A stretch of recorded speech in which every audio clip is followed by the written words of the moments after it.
कि जनरली हमारे तालुका प्लेस पे जो प्रोटेक्शन ऑफिसर है वो एक तो तहसीलदार को अपॉइंट किया गया है या वीडियो ब्लॉक डेवलपमेंट ऑफिसर को किया है, जिसके पास में उसके तहसीलदार के पास में उसके रेवेन्यू मैटर्स में इतना बिजी रहता है कि उसके पास में अगर किसी की कंप्लेंट गई है तो वो इंसिडेंट रिपोर्ट भी खुद नहीं देख पाता, उसका कोई सीनियर वो रिपोर्ट पे रिमार्क मारकर फिर देता है, या तो फिर डेवलपमेंट ऑफिसर के पास में पूरी पंचायत समिति रहती है, उसके पास में उसके पूरे जो रिलेटिव्स रहते हैं, ग्राम पंचायत रहती है, उससे उसको फुर्सत मिलती है और वो भी अपनी किसी ने कंप्लेंट फाइल किया है तो उसके तरफ कभी ध्यान नहीं देता है।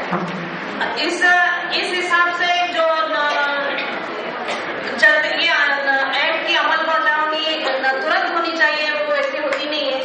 और मेरे इसमें तो मेरे देखने में तो ऐसे आया है कि प्रोटेक्शन ऑफिसर का जो काम है वो बराबर तरीके से किया नहीं जाता है और ये डोमेस्टिक वायलेंस एक्ट के जो एप्लीकेशन कोर्ट में एप्लीकेंट ही मूव करते हैं, उनकी राह देखते देखते थक जाते हैं और एप्लीकेंट ही मूव करते हैं और डोमेस्टिक वायलेंस एक्ट के तहत दाखिल की हुई केस को 125 के मुताबिक ही चलती है और उसमें जो जल्दी डिसाइड होना चाहिए था, जिसमें प्रोटेक्शन ऑर्डर तुरंत मिलने चाहिए थे, उसके लिए एप्लीकेंट को करीबन 3 से 6 महीने में तो रिलीज मिलता ही नहीं है, एक साल करके मैटर पेंडिंग रहता है। और दूसरा एक ये है कि सेक्शन 14 के मुताबिक जो काउंसिलिंग होना चाहिए तो हमारे तालुका प्लेस में मैंने कहीं भी काउंसिलिंग होते देखा नहीं है, क्योंकि उसमें मैजिस्ट्रेट भी इंटरेस्टेड नहीं रहते डोमेस्टिक वायलेंस एक्ट में कोई ऑर्डर पास करने में या चलाने में या काउंसिलिंग करने में। उसी मुताबिक प्रोटेक्शन ऑफिसर जो अपॉइंट किए हुए हैं उनको इतना समय ही नहीं रहता है कि काउंसिलिंग करने के लिए। तो जो ये नेटूना जो एक्ट में है, जो प्रोटेक्शन ऑफिसर जो स्टेट गवर्नमेंट ने अपॉइंट किए हुए हैं, तो इसमें इसके तरफ सबने ध्यान देना चाहिए। अब प्रोटेक्शन ऑर्डर जो मिलती है तो उसमें प्रोटेक्शन ऑफिसर प्रोटेक्शन ऑर्डर भी की अमल बजावनी करने में भी नाकाम होते हैं और उनका खुद का इंटरेस्ट नहीं होने की वजह से वो अमल बजावनी नहीं होती है। बस इतना ही कहते हुए मैं मेरे 2 शब्द कहना चाहूँ। Thank you.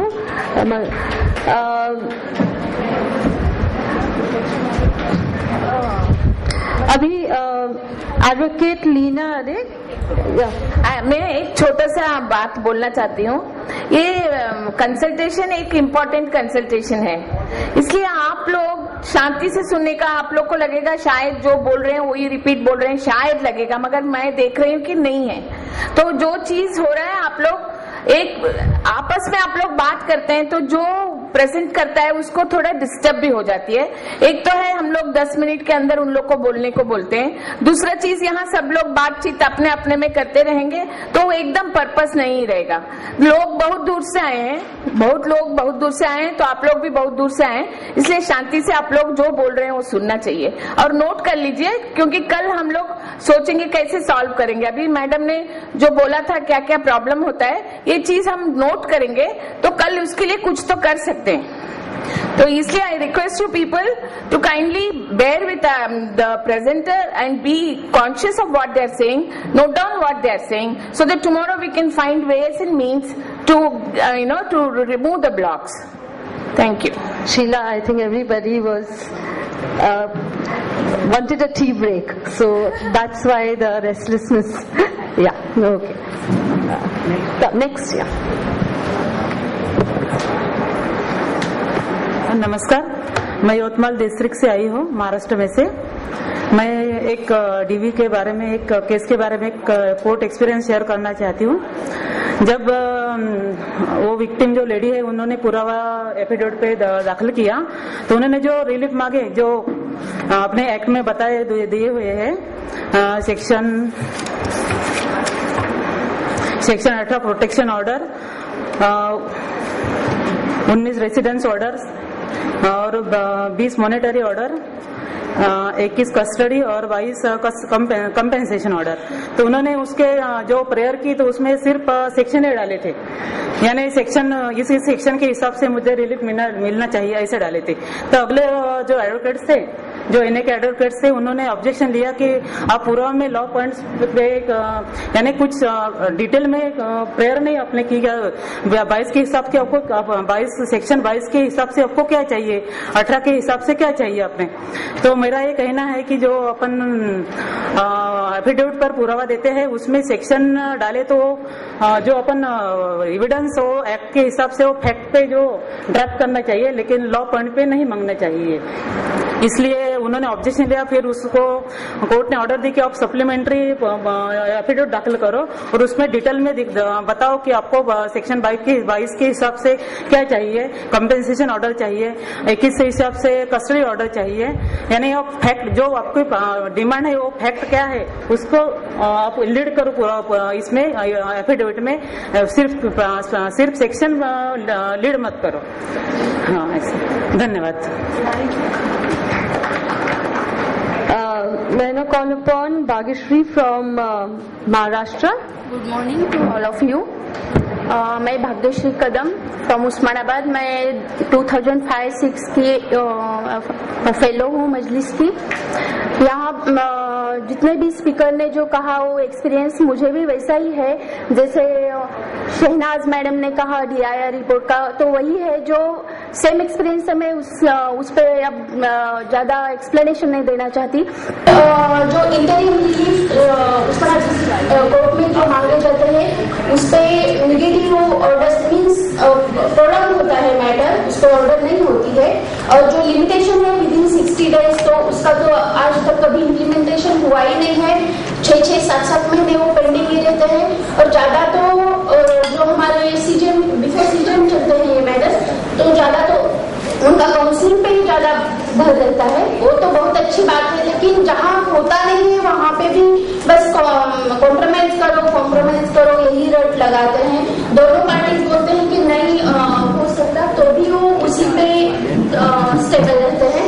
और जो जनरली जजमेंट आते हैं वो तो in favour of agreed person रहते हैं। और उसके सिवा एक बस जितने जजमेंट आते हैं वो in favour of agreed person है। लेकिन मैं एक फैक्ट बोलना चाहती हूँ, जो मुमताज वर्सेस चांद के जो केस फाइल करे हैं, तो उसमें मुमताज का कहना है कि उसकी शादी हो गई, उसकी शादी होने के बाद जो भी प्रोसीजर रहती है जैसे सुहागरात वगैरह, तो उसके साथ वो कुछ भी नहीं हुआ है, मतलब वो सेक्सुअल सेटिस्फाइड नहीं हुई है।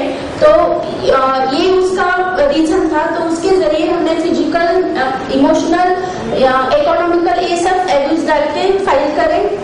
तो उन्होंने अब ऐसा डिफरेंस दिया है कि जो NA है वो माइनर है और उन्होंने डॉक्यूमेंट एविडेंस के लिए TC फाइल करे हैं लिविंग सर्टिफिकेट, तो उसके हिसाब से वो 16 इयर्स का भी हो रहा है। और उन्होंने टोटल शादी डिनाई करे हैं। जब हम कॉम्प्रोमाइज के लिए बात करें तो बोलते हैं कि नहीं हम तलाक भी नहीं देंगे और उसको हम हमारे घर में रहने के लिए तैयार है, लेकिन हम कुछ कॉम्पेंसेशन तो नहीं देंगे। कोर्ट तो कहता है कि कॉम्प्रोमाइज भी करो, ऐसे कोर्ट का ज्यादा प्रेशर है। वो तो अभी हेयरिंग मतलब क्रॉस के लिए है, वो पहले क्या होता है देखिए। Thanks. We have now Advocate Rama from Karnataka.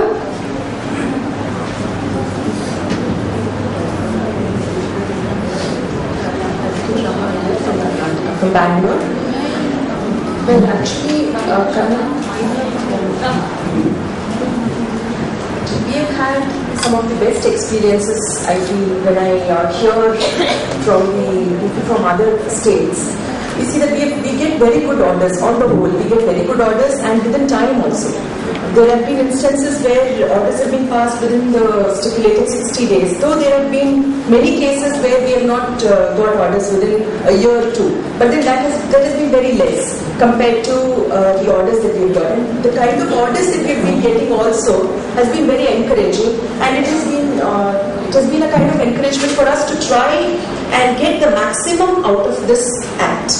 As a kind of relationship where domestic violence can happen, and then those people have also got very good reliefs. This has happened from not only Bangalore but places like Raichur. Raichur, we have got quite a few cases which have come to the High Court, and the High Court has also upheld the orders of the lower courts. And then we have also got very good maintenance orders, and on custody we had wherein the child was in another state. This is my personal experience, where the child was taken away by the in-laws to Madhya Pradesh and the husband was in Maharashtra, and we filed under the Domestic Violence Act, and then we managed to get the child back, but then we had to resort to habeas corpus and things like that. But then the police of Madhya Pradesh, Ratlam, as well as Bandra police station in Maharashtra, they were very helpful. So these things normally do not happen just in the courts. Sometimes we need the assistance of other agencies also, like the protection officers and other service providers. So if that happens, then definitely the court also can function in a better way. And there has been a case where it is not that it is always rosy and good. There one particular case which was filed in Bangalore, but the matrimonial home was in Tumkur, and she had just temporarily come to Bangalore where she filed. The court held that even though it is temporary residence, the court does not have jurisdiction to try that. But then to go in appeal, she did not come back. So there, that was stuck. But at the same time, we had filed another case wherein all the allegations in the application or everything had taken place in West Indies, a country outside India. And we had filed an application in Bangalore which was challenged in the High Court. The High Court said that the CDPO report, that the domestic incident report, has been filed in Bangalore, so that particular magistrate does have the jurisdiction to try that. So that kind of gives a clarity as to jurisdiction in so far as DV cases are concerned. But there is another thing which is with respect to section 31 and 32 of the Act, wherein maintenance was not paid, and then an application for breach was filed, and there the lower court held that there is a breach, and the sessions court said that a breach of monetary orders do not form part of breach of protection order, against which again an appeal was filed, and the revision petition was filed before the High Court, where it was told that now the amount has been paid, so there is no breach. There was a delay and there is no breach. But then the court differentiated and said, can a breach, what does a breach mean? A delay, does it constitute breach? And it held, during the observations in the judgment, it held that delay will amount to breach as per